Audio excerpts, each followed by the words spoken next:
Hey guys, Ralph here, and welcome to True Power Trumpet Fitness here on Magnificent Monday here in Connecticut. Life is good, guys. Life is extraordinary. It really is. Did you have a good weekend?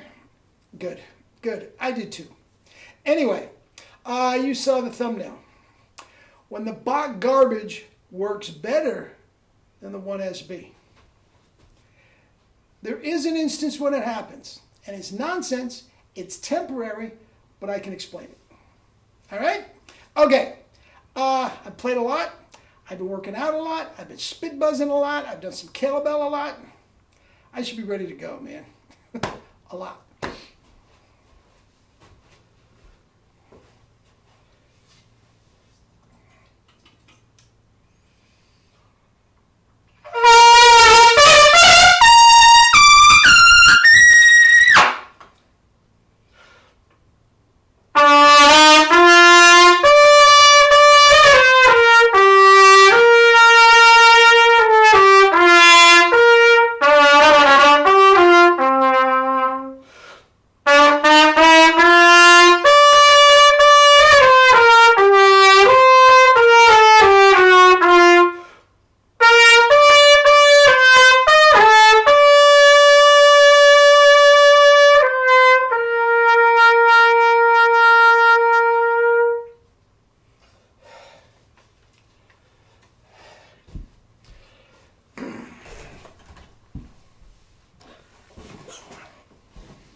Anyway,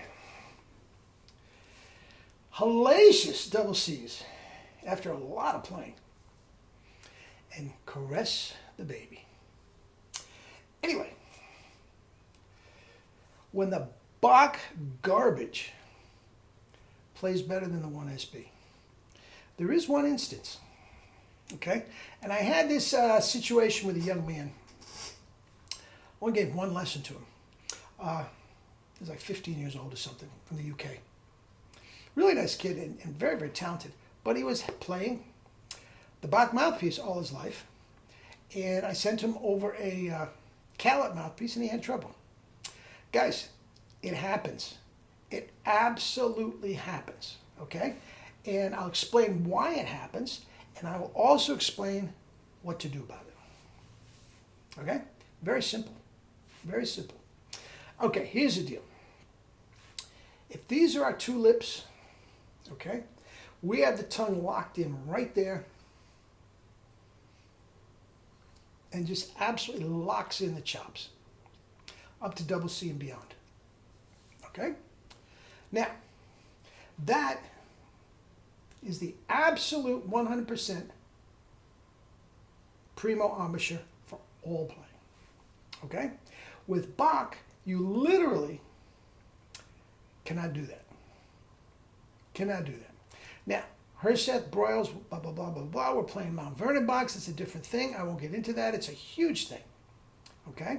But what happens is, with the cup,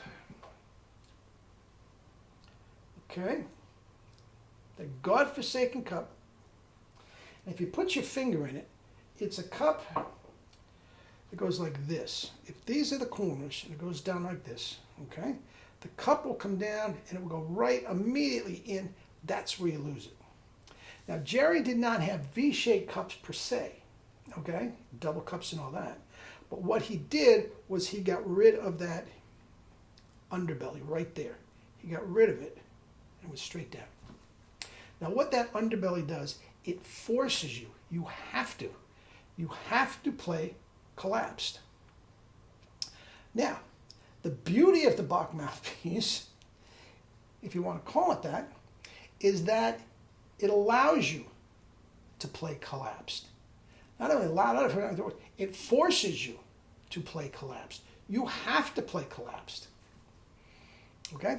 It's almost impossible with that underbelly to keep it back in this position. Now, guys like Herseth and all those guys, they did it to a certain degree.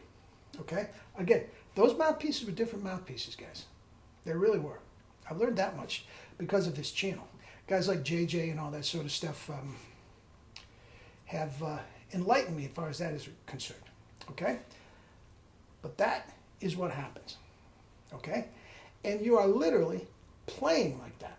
Now, when you have no grip like this, up to a certain point, as long as you're not playing too loud and you're not playing too high, and especially on the C trumpet, because the C trumpet will center the tone that you can't do by yourself. You listen to these orchestral guys on a B-flat trumpet, trust me, you don't want to. C trumpet, limited dynamics and limited range. And if as long as they stay in their happy zone, they sound great. Okay? But above and below, remember, Vacchiano couldn't play low. You got trouble. Too loud, you got Collapse City, because you are playing like this. And if you want to play too loud, fortissimo, Mahler, Strauss, the only thing to do is you have to overblow. You have to, because you collapsed. Okay? The Calet mouthpieces eliminate the underbelly, among other things, and they don't allow you to collapse. Okay? They don't allow you to collapse. So somebody that has spent their entire life playing collapsed, all of a sudden they can't. They tell you it hits bottom, they can't play it, blah, blah, blah, blah, blah, blah. It's textbook. It's textbook. It almost has to work. Now, this was a young man who wasn't real experienced and all this sort of stuff. Some of the older guys that have a little more experience in, with working with this, they can get around a little more. He just didn't know what to do. He just didn't know what to do. Because here's a guy that's used to playing high Cs, and all of a sudden he can't play out of the staff. Okay? He's got a concert coming up and all this sort of stuff. He didn't want to say, okay, now here's what you do. Here's what you do. I firmly believe it's not the chicken or the egg. It's not you like the Yankees, I like the Red Sox. I think in this regard, it is the difference between right and wrong. Okay? If you want to play correctly, right, you spend all your practice time on the 1SB. All of it. And then when you go to band, then when you go to your lesson with Vacchiano, I used to do this all the time. For 1 hour, 45 minutes for a concert or whatever, you play on the Bach mouthpiece. And you can play. Your production on the Bach mouthpiece is not going to go away if you spend all your time practicing on the 1SB. That I can absolutely tell you for certain. I did it. I used to play Jerry's mouthpieces all the time. And for 1 hour a week, I'd go into Vacchiano. Not Bros. Bros didn't care. I'd go into Vacchiano. And I clam a few notes that I wouldn't normally clam. But it was basically there. And he didn't complain one bit. That is what you do. Practice correctly. And then when you start collapsing, you can still play. But now here's the other thing. If you did the exact opposite, played all the time on the Bach, and then tried to play the cat, you couldn't play. Couldn't play. Because the minute you start to collapse, it shuts off in the Calet mouthpiece, which is a wonderful, wonderful teaching and training tool. Wonderful. You can't play incorrectly. Remember, right and wrong. You can't play incorrectly or you're going to get horrible results. So, very, very rarely, sometimes, and the thing about it is, basically it's just comfort and a little bit of range that he was talking about. Because the tone on the Bach mouthpiece, when he went back to the tone, it was a quarter tone flat. I mean, it was just a hideous, hideous sound. Now, even though his range came down, this gentleman, young man, the tone in the middle register was far superior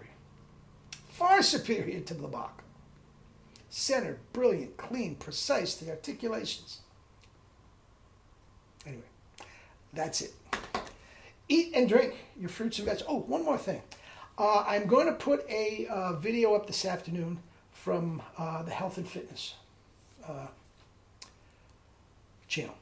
Okay, I am going to do another diet, and I'm going to ask people to come along with me.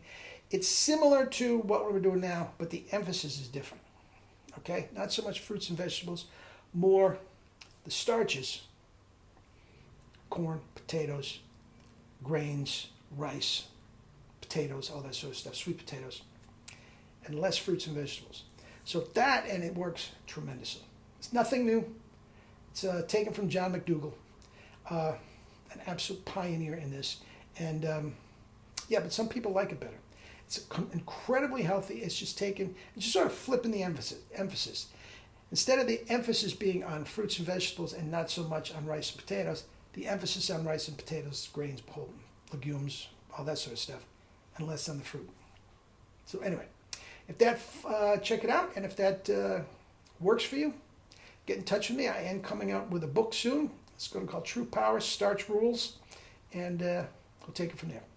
Anyway, in the meantime, eat and drink your fruits and vegetables and live your life with true power, and throw away the BACH mouthpiece.